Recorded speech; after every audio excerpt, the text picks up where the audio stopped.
মহাকাশের রহস্য কখনো থামে না। আমাদের আকাশের সবচেয়ে বড় নিকটতম গ্যালাক্সি অ্যান্ড্রোমেডা শুধু সুন্দর নয়, বরং আমাদের চমকে দেওয়ার মতো কিছু আশ্চর্য ঘটাচ্ছে।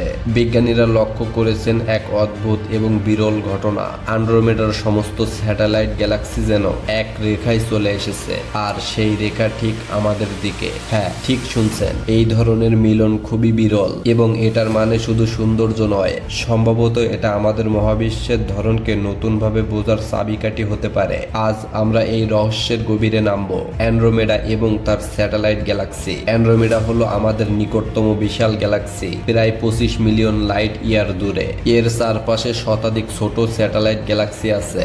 সাধারণত এই স্যাটেলাইটগুলো এলোমেলোভাবে ছড়িয়ে থাকে, তবে সাম্প্রতিক বিজ্ঞানীরা দেখেছেন এদের একটি বড় অংশ যেন এক রেখায় সাজানো, এবং সেই রেখা আমাদের দিকে মুখ করছে। কিভাবে এটি দেখা গেল? এরকম প্রত্যাশিত বিন্যাস ধরা পড়ে গবেষণা ডিপ স্কাই সার্ভে এবং দূরবীনিক ডেটার মাধ্যমে। তারা দেখেছে যে অ্যান্ড্রোমেডার প্রায় 30 থেকে 40টি স্যাটেলাইট গ্যালাক্সি প্রায় এক প্লেনে সাজানো, যা কেবল চট অফ ভ্যালি না। বিজ্ঞানীরা এটিকে ভ্যাজ থিন প্লেন বা ভিটিপি হিসেবে উল্লেখ করেছেন। অন্য কোনো নিকটবর্তী গ্যালাক্সিতে এমন মিলন সাধারণত দেখা যায় না। এটি আমাদের মহাবিশ্বের গঠন এবং গ্যালাক্সি সংগঠনের মডেলকে চ্যালেঞ্জ করছে। এর সম্ভাব্য ব্যাখ্যা, তাহলে কেন এই সমস্ত স্যাটেলাইট এক রেখায়? বিজ্ঞানীরা কিছু সম্ভাব্য কারণ বলেছেন। প্রাচীন গ্যালাকটিক সংঘর্ষ। অ্যান্ড্রোমেডা আগে অন্য ছোট গ্যালাক্সির সাথে সংঘর্ষ করেছে, এবং এদের থেকে কিছু স্যাটেলাইট এক রেখায় ঢেলে সাজানো হয়েছে। Dark matter field. মহাকাশের দৃশ্যমান নয় এমন ডার্ক ম্যাটার এই গঠনকে প্রভাবিত করতে পারে। কেবল সৌভাগ্যের খেলার চল, যদিও কম সম্ভাবনা, কিন্তু কেবল এটি একটি বিরল সৌভাগ্যজনক বিন্যাস হতে পারে। কিন্তু সবচেয়ে চমকপ্রদ বিষয় হলো এই রেখার দিক আমাদের দিকে মুখ করেছে। এটি কি কেবল চোখ ধাঁধানো কাকতালীয়তা, নাকি আমাদের মহাবিশ্বের গঠন সম্পর্কে একটি বড় সূত্র প্রকাশ?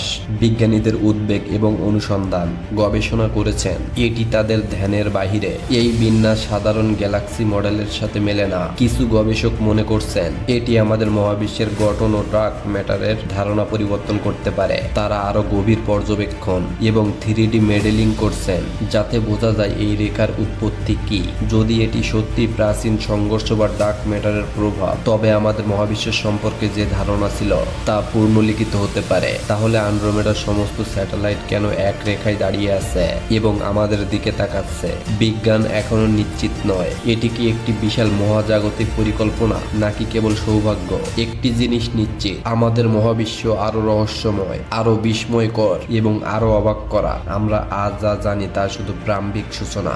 আসুন কল্পনা করি, হয়তো এই রেখা আমাদের মহাবিশ্বের আরো গভীর রহস্যের দিক নির্দেশ করেছে, কিন্তু কখনো সহজ উত্তর দেয় না। এবং কমেন্টে জানান যদি আপনি এই রহস্যময় মহাকাশ যাত্রায় আরো জানতে চান। আমাদের চ্যানেলটি সাবস্ক্রাইব করতে ভুলবেন না। আপনি কি মনে করেন, এই রেখা কাকতালীয় নাকি মহাজাগতিক কোনো বার্তা?